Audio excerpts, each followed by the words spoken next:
He pulled her out of a burning wreck with his bare hands while his dog held the tree line. She was barely breathing. She had no pulse in her left wrist. And when she finally opened her eyes, the first words out of her mouth were not "thank you." They were a warning that changed everything. She looked straight at Ethan Cross and said, "Don't let them know you found me. If you do, they will kill us both." Ranger growled at the window before the sentence was finished. Someone was already outside. And Ethan had no idea that the fog came in off the Pacific the way it always did along the Oregon coast, thick and without warning, swallowing the ridge trail in gray silence before Ethan Cross had time to adjust. He had been running the cliffs for 40 minutes, solo, no radio contact. Another Wayu Type 3 utilities pressed against his chest. They operated like a single organism, with 2 sets of instincts and twice the range of awareness any one person could carry alone. Then Ranger stopped. Not slowed, stopped. Front paws planted, body rigid, head dropped low and angled left toward the drop-off that fell toward the ocean. Ethan pulled up immediately. "Ranger, what do you have?" The dog did not look back. His ears pressed flat, rotated forward, locked onto something below the ridge. His chest expanded with a long, deliberate inhale that Ethan recognized instantly. That was not a curiosity breath. That was a detection sequence. Ranger had picked up something human. Then the sound reached Ethan. Metal under pressure. A deep, structural groan from somewhere below the cliff face, followed by a sharp crack that echoed up through the fog and hit him in the sternum like a struck bell. "Go," Ethan said. Ranger launched off the trail. Ethan followed him over the ridge edge, boots finding purchase on loose shale as he descended fast, one hand on the rock face, body angled against the drop. The fog thinned 20 feet down, and the wreck appeared below him. A black armored SUV, both front tires gone, the chassis wedged into a rock shelf 10 feet above the waterline. The driver's side was crushed inward. The door resisted for 2 full seconds. Then it gave with a sound like a rifle shot, swinging wide and nearly taking him off the ledge. The woman inside was slumped across the steering wheel, blonde, mid-40s, dressed in a charcoal wool coat that had blood across the collar from a gash at her temple. Her left hand was still wrapped around the gear shift. Her right hand was pressed flat against the door, as though she had braced for something she knew was coming. Ethan pressed 2 fingers to her throat. Pulse. Weak and irregular, but there. "Ma'am?" He put a hand on her shoulder. "Ma'am, I need you to hear me. I'm going to move you now." She did not respond.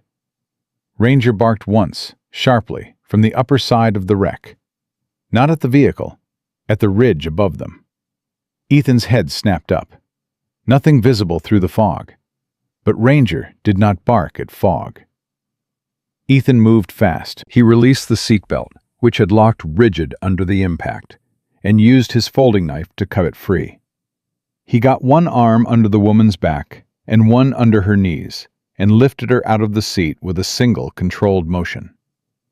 She was lighter than he expected for someone dressed in that much wealth. She felt fragile, like something that had been holding itself together through sheer structure, and was finally allowed to let go. He got her over his shoulder and started climbing. The fuel smell hit him 12 feet up, sharp, immediate, wrong. He moved faster without being able to explain why to himself, only knowing that something in his training was screaming at him to cover distance between himself and that vehicle in the next several seconds. He made the ridge with her still over his shoulder, just as the fuel tank caught. The percussion hit his back like a wall and drove him 2 steps forward. He went down to one knee and covered her body with his. One arm braced against the rock, one arm across her back. The fireball climbed into the fog and disappeared. Ranger was beside him before the echo faded, nose pressing against Ethan's sleeve. Checking. Grounding. Ethan exhaled slowly and straightened. "All right," he said. "All right." He got the woman repositioned across his back and walked. It took him 31 minutes to reach the ranger outpost at the edge of the restricted trail. He counted his steps for the first 10 minutes to stay focused and stopped counting when his legs started to argue with him. Ranger stayed at his heel the entire way, which meant nothing was following them, which meant the threat Ranger had signaled at the cliff was either stationary or gone. Neither answer felt clean. The outpost was unstaffed. Ethan laid the woman down on the wooden bench inside, checked her pulse again, and found it marginally stronger. He applied a field dressing to the temple wound from the kit on the wall, elevated her feet with his pack, and radioed in a medical request on the outpost emergency line. He gave location and basic vitals and nothing else. He did not give her name because he did not know it yet. He was pulling the mylar blanket over her when her eyes opened. She did not gasp. She did not look around in confusion the way most people did coming out of unconsciousness. Her eyes opened, and they were immediate, focused, taking in the ceiling, the walls, Ethan's face, and the door behind him in that exact sequence. Like someone running a threat assessment before they allowed themselves to feel anything. Then she looked at him and said, "How did you get me out?" "Carefully," Ethan said.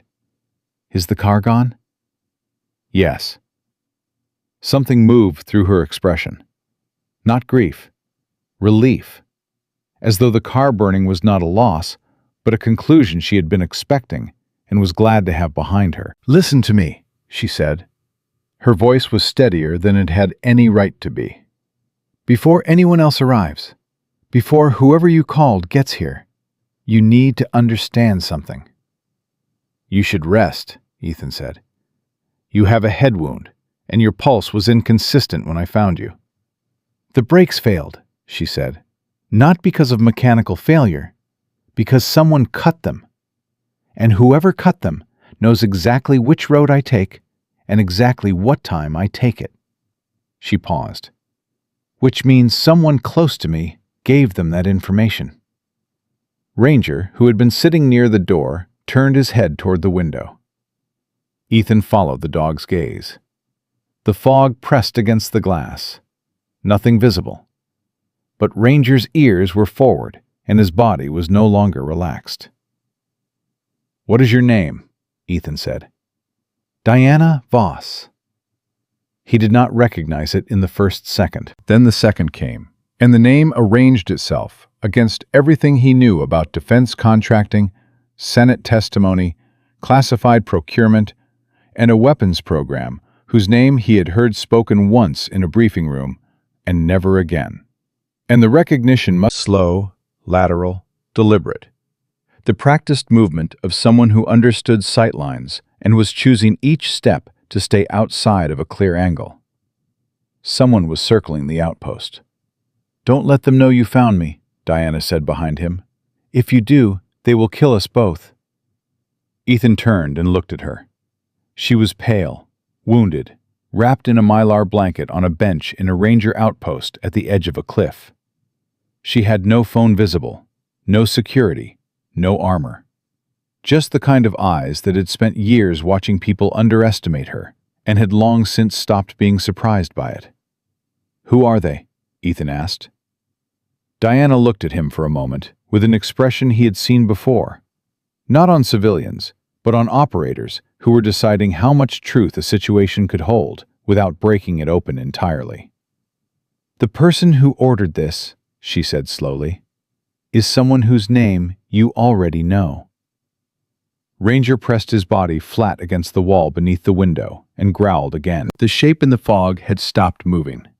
It was standing still now, directly outside, waiting. Ethan looked at the door, then at the dog, then back at Diana Voss. "Stay on the floor," he said, and he moved toward the door. Ethan pulled the door open fast and stepped outside with his body angled against the frame, giving nothing clean to aim at. The fog had thickened in the last few minutes. He could see 8 feet in any direction, and nothing beyond that. No shape, no movement.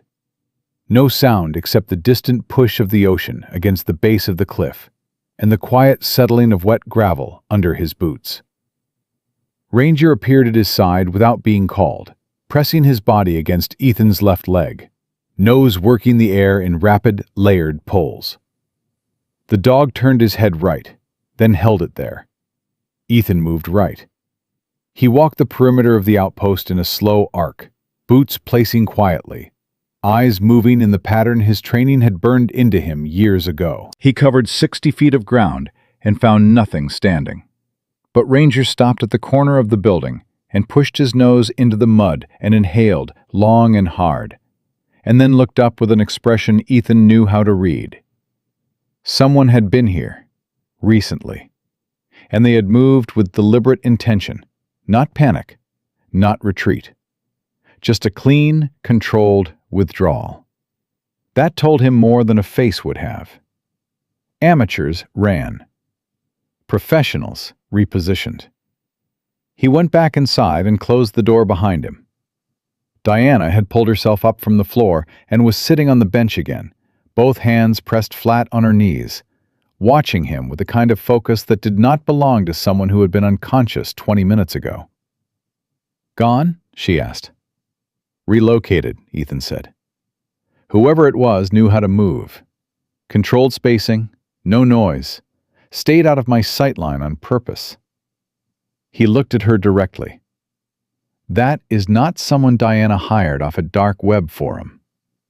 That is trained, high-level trained." Diana did not look surprised. She looked like someone receiving confirmation of something she had already calculated and had been hoping to be wrong about. "How long before the medics you called arrive?" she asked. 20 minutes, maybe 30 in this fog." "Then sit down," she said, "because what I am about to tell you is going to change how you think about every person you trust." Ethan sat. Ranger pressed himself against the wall and kept watching the window. Diana reached inside the inner pocket of her wool coat and pulled out a flash drive. She held it between 2 fingers and looked at it the way a person looks at something they wish they had never found. "This has been in my coat for 6 days," she said. "I have not put it down once. I have not given it to anyone. Not my assistant, not my legal team, not the 2 federal agents who have been theoretically protecting me for the last 3 weeks. She paused. "Because the person who gave it to me told me to trust no one with a government credential until I was standing in front of the Senate committee with it in my hand." "Who gave it to you?" Ethan asked. "A financial analyst inside Voscor named Carla Dean. She was found dead in her apartment 8 days ago. Ruled a suicide."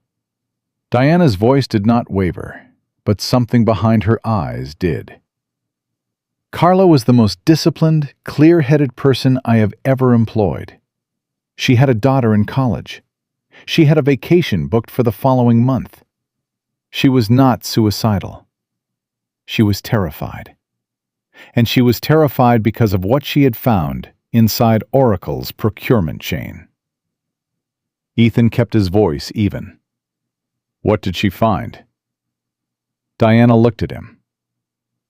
$900 million redirected through shell contractors over 7 years. Defense appropriations that were approved by Congress, allocated to Oracle's development budget, and then systematically siphoned into private accounts through a series of entities that exist only on paper. She set the flash drive on the bench beside her. All of it traceable, all of it documented, and all of it authorized at the command level by a single signature. Ethan felt the air in the room change, not the temperature, something else. The particular stillness that arrives before a truth you cannot unhear. "Whose signature?" he asked. Diana picked up a folded card from the same inner pocket and held it out to him. He took it, opened it, read the name written there in Carla Dean's handwriting. The name was Colonel Drace Holden, Ethan read it twice. Then he set the card down on his knee and sat with it for a moment, the way you sit with news that reorganizes the entire structure of what you thought you knew. Holden, his commanding officer, the man who had reviewed Ethan's last 3 operational assessments and signed them with a handshake and the comment about how Cross was one of the best instinctive operators he had ever evaluated.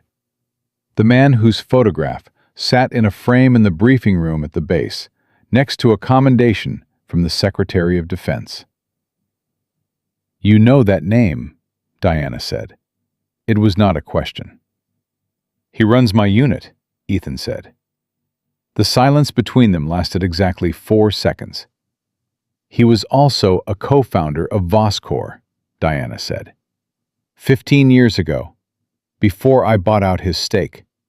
Before the company became what it is today." She exhaled. "He took the buyout. He smiled at the closing. He shook my hand. And then for the next 12 years, he quietly built a position inside military procurement that gave him access to every contract Voscor ever submitted for federal approval." Ethan stared at her. "He was approving his own former company's contracts and taking a percentage of every dollar that moved through Oracle's budget," Diana said. "$900 million over 7 years. And the moment Carla found the trail and brought it to me, someone put a team on both of us." Her voice dropped. "Carla did not survive the week. I was supposed to be next." Ranger came away from the window abruptly and trotted to Ethan's side, nudging his hand with his nose. Ethan pressed his palm against the dog's head without thinking, the contact automatic, grounding. "He knows your routes," Ethan said. "Your schedule, your security protocols." "He designed several of them," Diana said flatly. "When I hired Voscor's current security consultant 3 years ago, Holden recommended the firm personally, said they were the best private protective detail he had ever worked with." She laughed once, a short and hollow sound. "Of course he did." "Your security detail," Ethan said slowly. "Where are they now?" Diana's expression shifted. Something close to shame moved through it. "I sent them ahead to Portland 2 days ago. I told them I was taking a private drive up the coast before the hearing. I needed to think alone." She looked at her hands. "I did not want anyone to know which road I was taking." "But someone did," Ethan said. "Someone always did," she replied. "Every time I changed the plan, every time I varied the route, they were already ahead of me. I stopped trusting the detail 6 days ago. I just did not want to admit what that meant." Ethan stood. He crossed to the window and looked out. The fog was still heavy, but he could see further now, maybe 15 feet. Nothing moving. Ranger had gone still again behind him, which was the only reassurance available. "You said the Senate hearing is in 3 days, Ethan said. "Friday morning, 10 o'clock. And Holden knows the date." "Holden helped schedule it," Diana said. "He sits on the Joint Oversight Committee that coordinates the hearing calendar." Ethan turned back to face her. "That he is not trying to scare you out of testifying. He never was. He is trying to make sure you do not survive long enough to walk through those doors." Diana held his gaze without flinching. "I know." "And that drive," Ethan said, nodding toward the flash drive on the bench. "If anything happens to you before Friday, what happens to it?" "It disappears," she said. "Carla encrypted it with a key that only I know. If I'm gone, the evidence goes with me." Ethan absorbed that. The architecture of it was clean and brutal, and had the logic of someone who had thought it through in advance. Keep the witness alive, the evidence is accessible. Remove the witness, the evidence dies with her. It was not a complicated operation. It was just ruthless. "I need to make a call," Ethan said. "Who are you calling?" "Someone I trust," he said. "One person. And not through any channel Holden has access to." He pulled out his personal cell, not the government-issued unit, and dialed a number he had memorized and never stored. It rang 3 times before a woman's voice answered, flat and alert. "Cahill. It's Cross. I need a secure channel and I need it right now. I have a situation that goes above my chain of command. A pause. How far above? Ethan looked at Diana Voss across the small room. All the way, he said. Another pause. Longer this time. Give me 4 minutes. Ethan lowered the phone and looked back at Ranger. The dog had moved again, back to the window, back to the same posture, ears forward, body rigid, amber eyes fixed on the fog with an intensity that did not ease. Whatever had been outside was not gone. It was waiting. And somewhere 60 miles south, in an office with a framed commendation on the wall and a phone that never stopped receiving updates, Colonel Drace Holden was already being told that Diana Voss had survived the crash and that a Navy SEAL had pulled her out. Agent Nora Cahill called back in 3 minutes and 40 seconds. Ethan had been counting. I pulled your name the moment you hung up, she said. There was no greeting, no softening. Cahill never wasted words. Cross, your unit has already been contacted. Someone filed an emergency operational concern against you 40 minutes ago. You are being classified as a compromised asset. Ethan went very still. 40 minutes ago, I was still running the Ridge Trail. I know, Cahill said, which means whoever filed it knew what you were going to find before you found it. The crash was not a coincidence, and neither is the timing of that report. A pause. Is Diana Voss with you right now? Yes. Is she alive? Conscious and talking. He heard Cahill exhale. A controlled sound, the kind that carries relief and dread in equal measure. Cross, listen carefully. I have been running a quiet investigation on Colonel Drace Holden for 11 months. I have watched 4 people connected to his office die in circumstances that were ruled accidental by investigators who were either incompetent or compromised. I have been building toward Friday's hearing the way you build toward a detonation.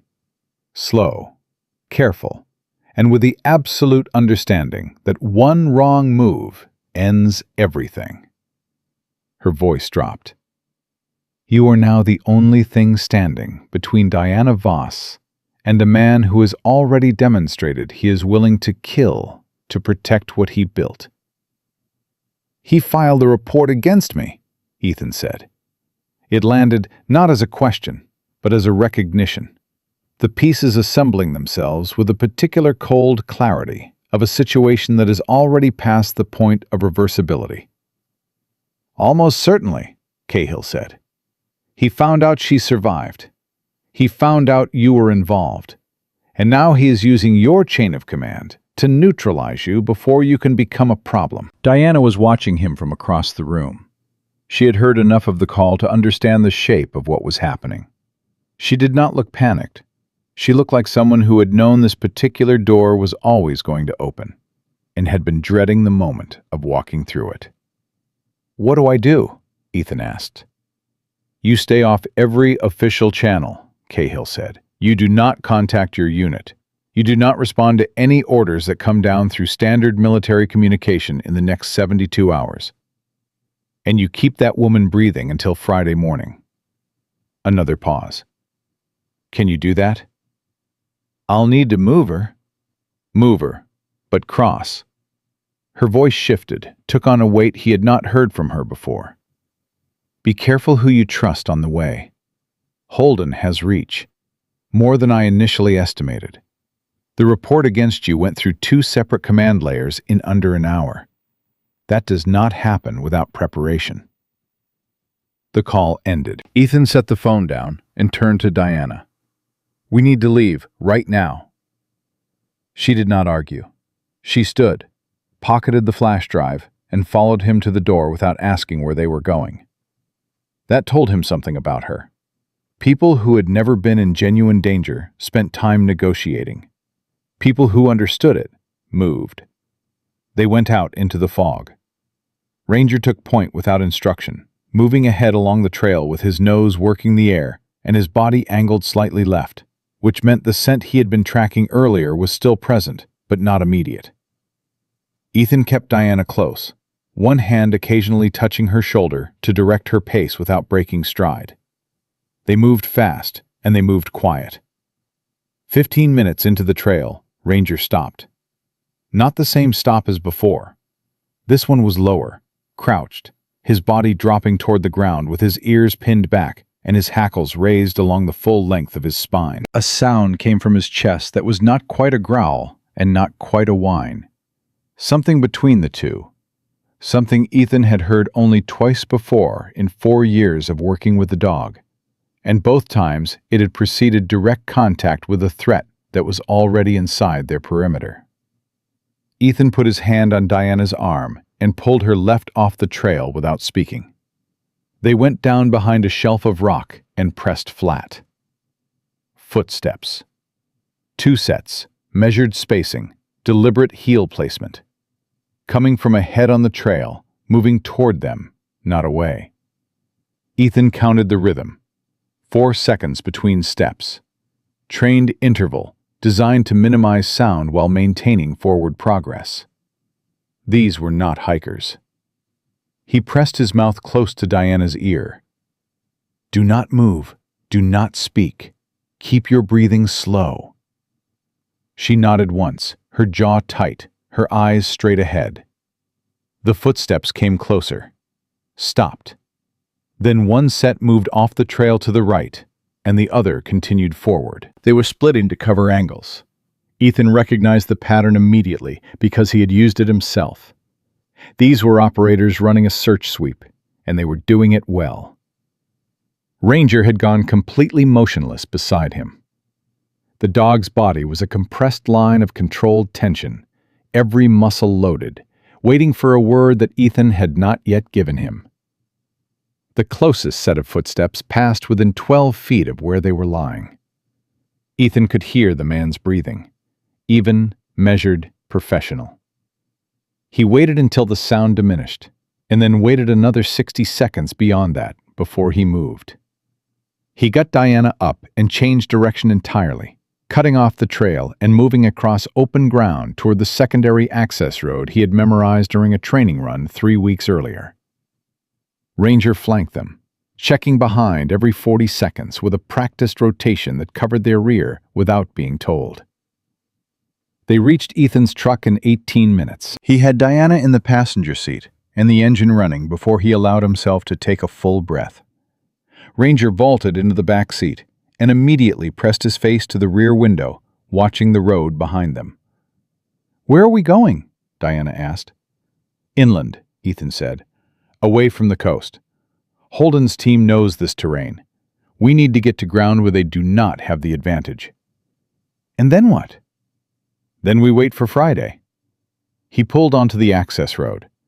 "Cahill needs you alive and in that hearing room. That is the entire mission now." Diana was quiet for a moment. Then, "How many people does he have?" "At least 2 on the trail behind us. Probably more staged along the approach routes." He checked the mirror. Nothing visible. Ranger's ears were forward but relaxed, which meant their rear was clear for now. Holden ran special operations logistics for 11 years before moving into procurement oversight. He knows how to deploy personnel. He knows how to set a perimeter.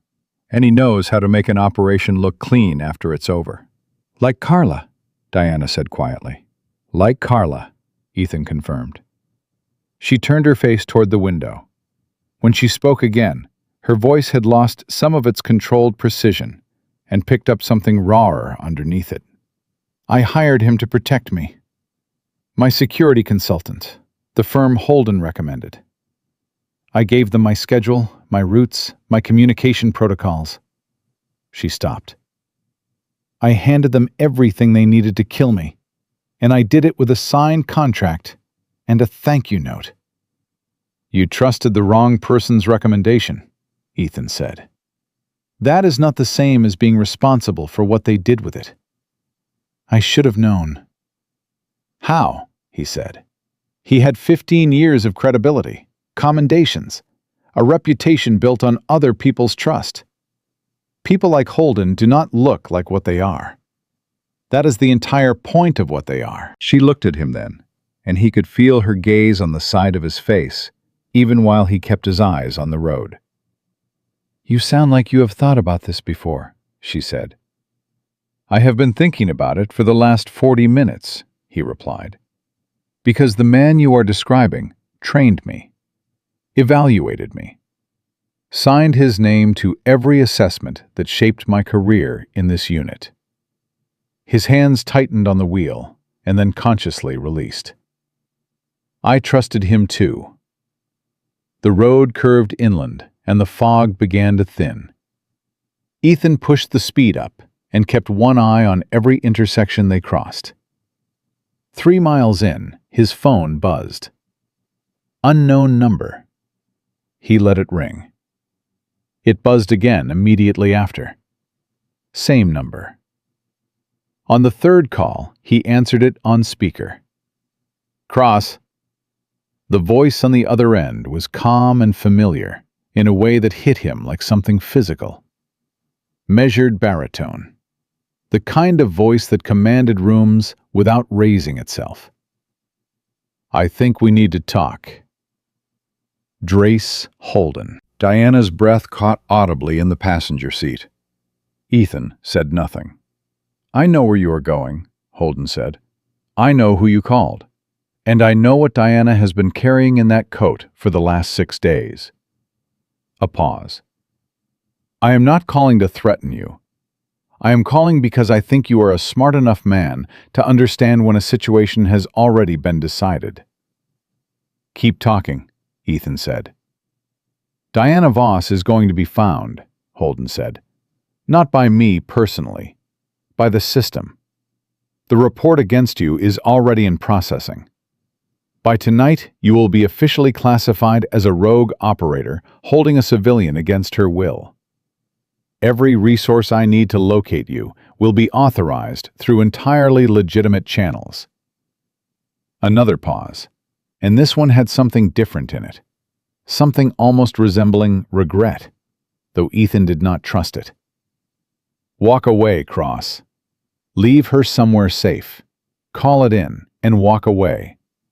I will make sure the report disappears. Your career stays intact, and Diana gets handled in a way that does not involve you." The word "handled" landed in the truck like a stone dropped into still water. Diana turned her face away from the phone.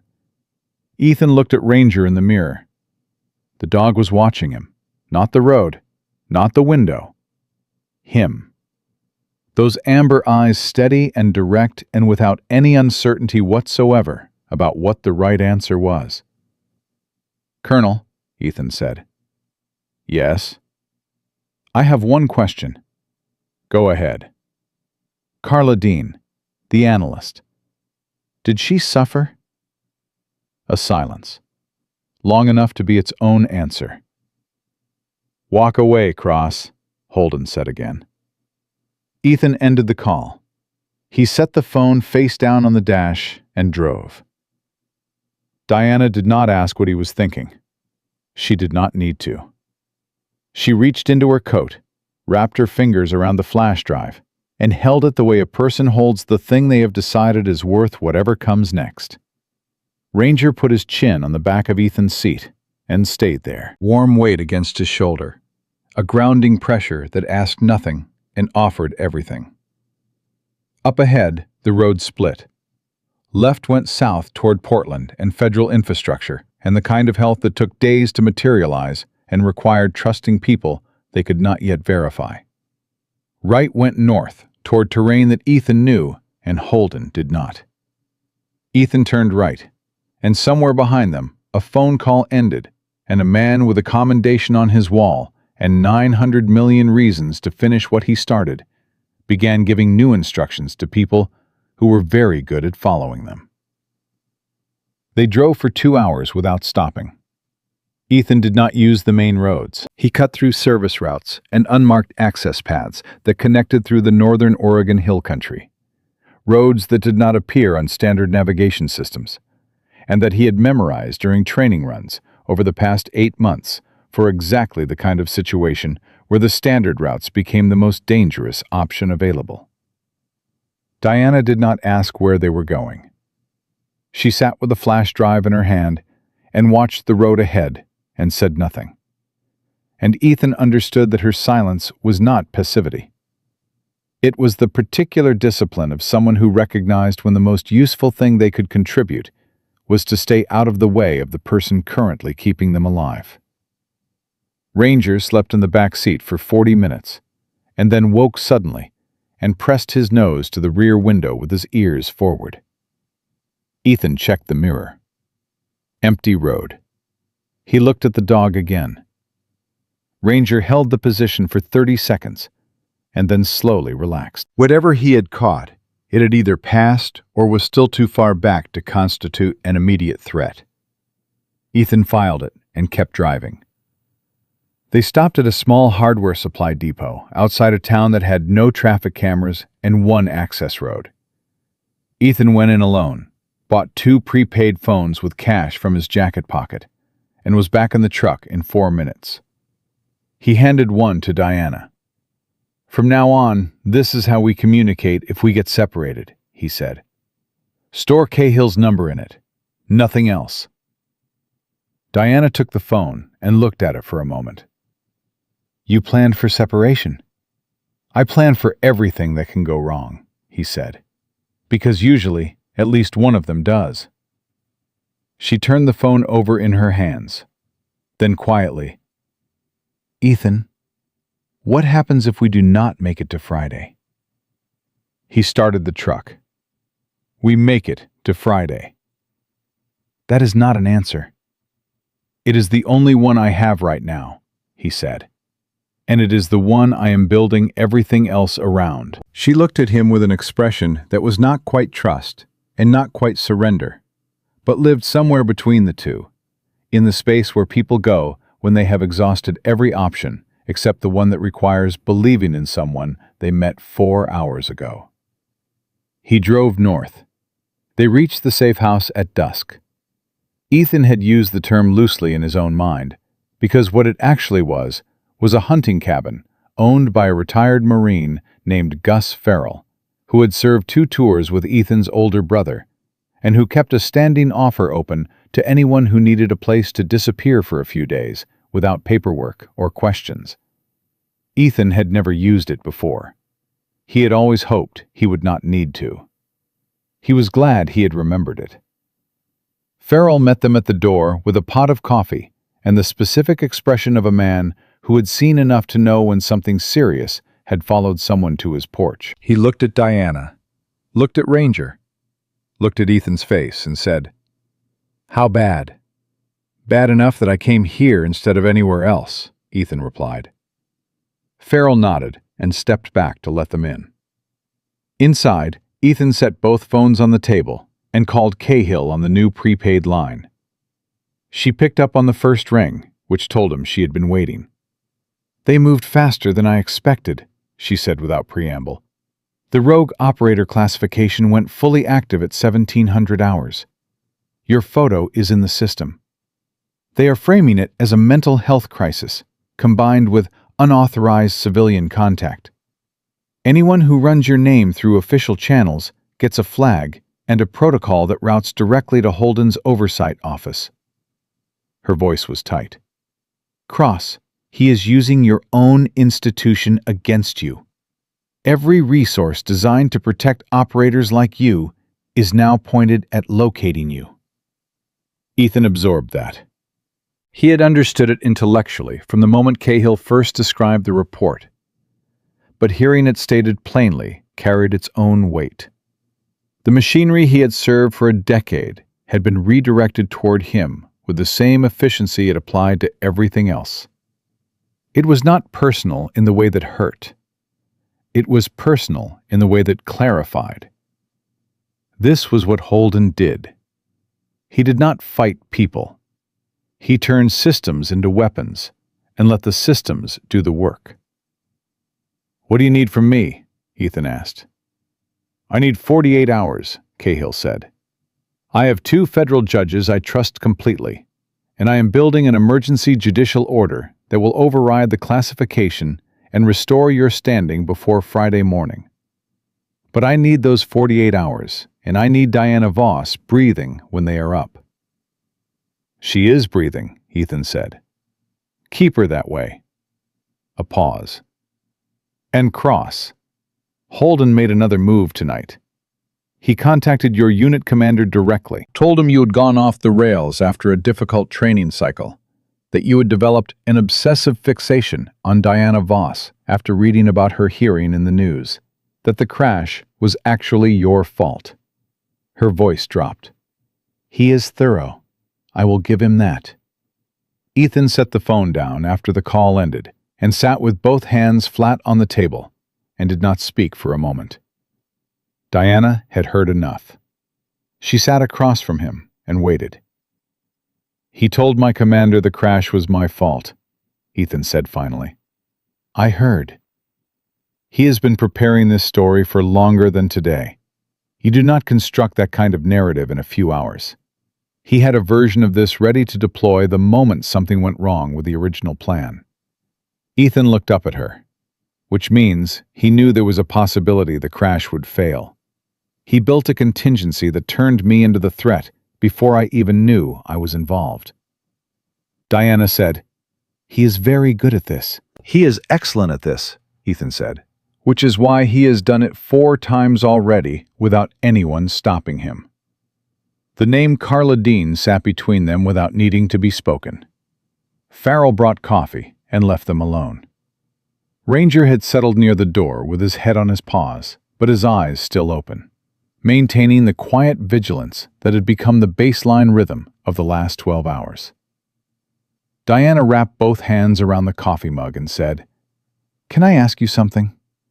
"Go ahead." "When Holden called you in the truck, when he told you to walk away," she looked at him steadily, "for 1 second, did you consider it?" Ethan thought about that honestly. "No," he said. "Why not?" "Because he used the word handled," Ethan said. "And I know what that word means when someone like him says it about someone like you." Diana held his gaze for a long moment. Then she nodded once and looked down at her coffee. Something in her posture shifted. The particular shift of someone who has been carrying a weight alone for too long and has just been given the small and enormous relief of knowing that someone else understands exactly what it is. They slept in shifts. Ethan took the first watch and sat with Ranger and listened to the structure of the night around them with the trained patience of someone who had spent years learning to read silence as carefully as sound. At 2 in the morning he woke Diana and slept for 3 hours. And when he opened his eyes at 5, she was sitting exactly where he had left her, with the flash drive in her hand and both phones on the table in front of her, and the expression of someone who had not slept at all. "You were supposed to rest," he said. "I was thinking," she replied. "About what?" "About Holden." She set the flash drive down. "He co-founded this company with me. He was there at the beginning, before the money, before the contracts, before any of it mattered to anyone outside of a small office in Portland with bad lighting and no air conditioning." She paused. "I remember him being someone who cared, not about money, about outcomes, about building something that actually worked." Her jaw tightened. "I do not know when that changed. I do not know if I missed it, or if it happened after I bought him out, or if it was always there underneath and I just never looked hard enough." "It does not matter when it changed," Ethan said. "It matters to me." "I know," he said, "but it does not change what he became, and it does not change what he did to Carla Dean." She pressed her lips together. "No, it does not." The second day passed in a controlled tension that had its own specific texture. The texture of waiting, when waiting is the only remaining action available, and every instinct argues against it. Cahill checked in twice. The judicial order was progressing. Holden had made no further direct contact. Ranger stayed alert but calm, which was the closest thing to reassurance the situation offered. Then, at 11:47 on Thursday night, everything moved at once. Cahill called. Her voice was different this time. Not tight. Urgent. "Cross, we have a problem. One of the judges I was working with, his clerk flagged the emergency order application in the system before I could prevent it. The flag generated an automatic notification to the Joint Oversight Committee." A breath. "Holden knows we are building a judicial override. He knows it is coming, and he knows he has approximately 10 hours before it lands." Ethan was already standing. "He will move tonight." "That is my assessment also," Cahill said. "I am 40 minutes out with a tactical unit. But Cross, 40 minutes is a long time if he acts immediately." Ethan looked at Diana. She had heard it. She was already on her feet, flash drive in her coat, both hands steady, eyes clear. Whatever fear she carried, she had made her arrangement with it. She was not going to let it move faster than she did. Then Ranger exploded off the floor. He did not growl. He did not signal. He launched himself toward the back of the cabin, with every alarm in his body firing simultaneously, claws shredding across the floor, body fully committed to something he had been tracking for the last several seconds without any of them noticing. A window shattered. Something small and cylindrical hit the floor and rolled. Ethan recognized it in the half-second before it activated and shouted one word. "Down!" The concussion grenade detonated with a sound that emptied the room of everything except white noise, and the particular ringing that sits behind your eyes and refuses to let you think. Ethan had Diana against the floor before the second pulse hit, his body across hers, one arm over her head. The front door came open, and Drace Holden walked in. He looked exactly as he always had, composed, unhurried, wearing civilian clothes, but carrying himself with the full authority of a man who had never once in his life been uncertain about whether the room belonged to him.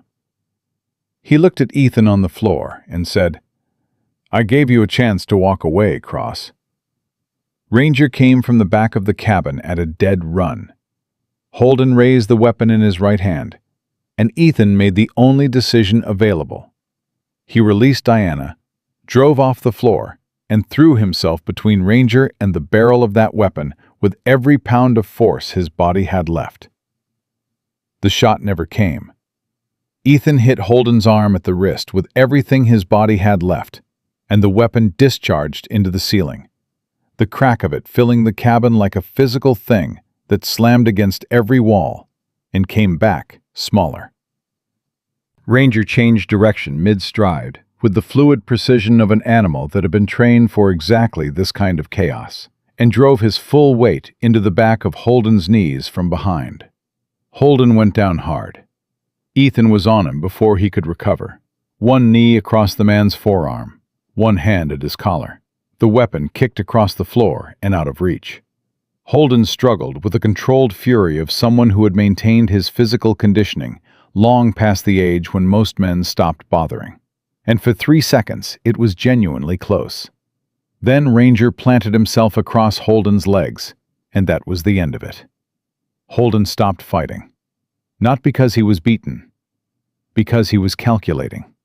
Even on the floor of a hunting cabin with a Navy SEAL on top of him and a German Shepherd across his legs, Drace Holden was calculating. "You have nothing," he said. His voice was even, barely strained. "Whatever she has on that drive, my legal team will have it suppressed before the hearing opens. You are a classified rogue operator. She is a compromised witness. And I am a decorated colonel who will walk into that building tomorrow morning with 30 years of service and a story that sounds a great deal more credible than yours."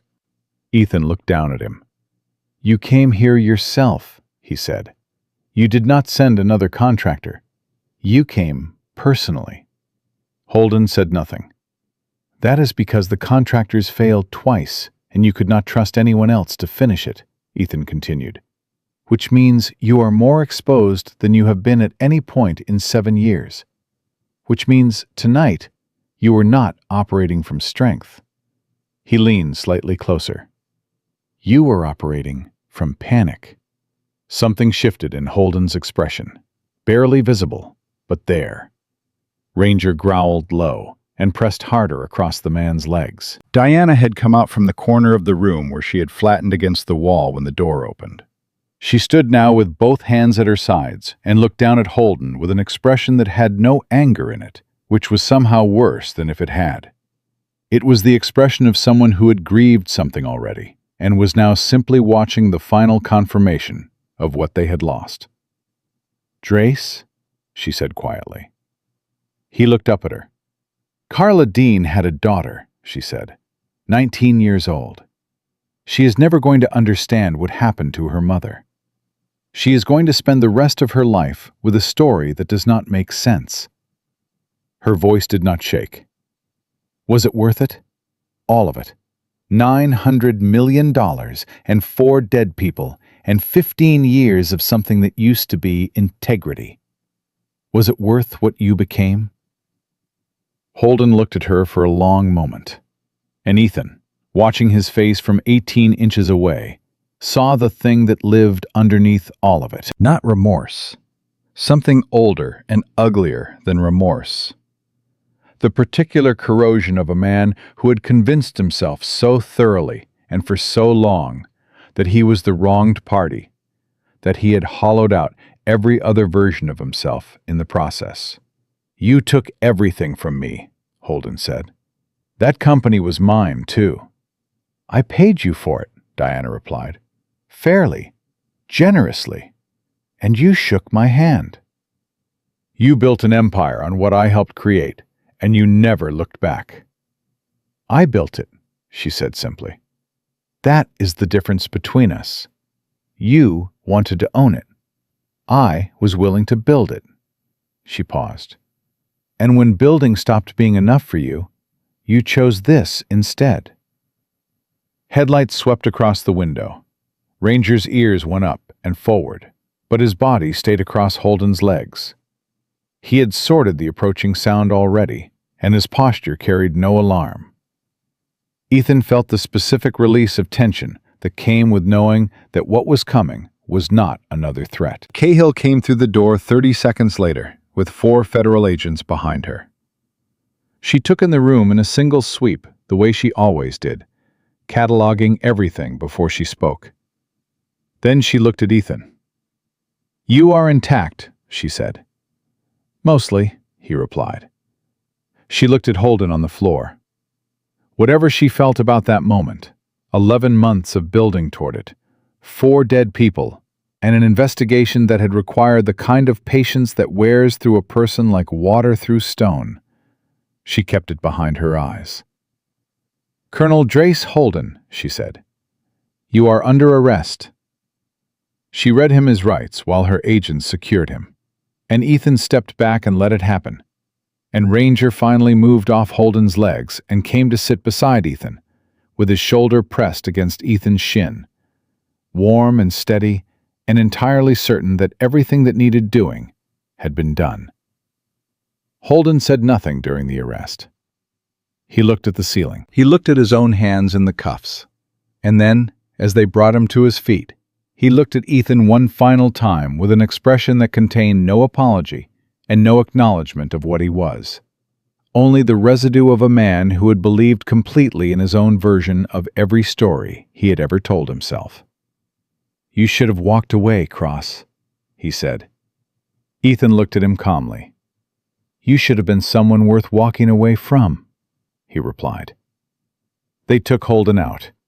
The cabin went quiet in the way that spaces go quiet after something large and long anticipated finally resolves. Cahill sat down at the table and pressed both palms flat against its surface, and closed her eyes for exactly 5 seconds. Then she opened them and was fully operational again. "The judicial order cleared 40 minutes ago," she told Ethan. "Your classification has been rescinded. Your record is clean. Your commander has been briefed on the actual sequence of events, and has been informed that the report against you was filed by a subject now in federal custody." She paused. He said, and I am quoting directly, that he never believed it for a minute. Ethan said, he absolutely believed it for at least part of a minute. Cahill almost smiled. Probably. But he is saying the right things now, and that is what matters for your morning. Diana had sat down across from Cahill. She had the flash drive on the table between her hands, and she was looking at it with the expression of someone who has carried something for so long that the act of finally being able to set it down produces its own particular kind of exhaustion. Is it enough? Diana asked. What is on that drive? Is it enough to hold? It is more than enough, Cahill said. Carla Dean was meticulous. Every transaction, every shell entity, every signature and authorization code, documented with source files and timestamps. 11 months of my own investigation, plus what she built independently, equals a case that no legal team on Earth is going to dismantle before it reaches a verdict. She looked at Diana steadily. She did not die for nothing. I want you to know that clearly. Diana pressed her lips together and nodded once. It was a small movement, and it carried an enormous amount of weight. Ranger padded across the room and stopped beside Diana's chair. He looked up at her with those amber eyes that processed the world in frequencies no human instrument could measure. And then he put his chin on her knee, with the gentle deliberateness of an animal that understood, in whatever way animals understand such things, that the person in front of him had been through something that required acknowledgement. Diana put her hand on his head. And for the first time in the 36 hours since a black SUV went off a coastal cliff and changed the course of everything, her shoulders came down from where they had been held, and she exhaled, like someone finally allowed to stop bracing. Good boy, she whispered. Ranger's tail moved once, slow and dignified. Ethan watched it and felt something in his own chest loosen. Not all the way. It never went all the way. But enough. Friday morning arrived clear.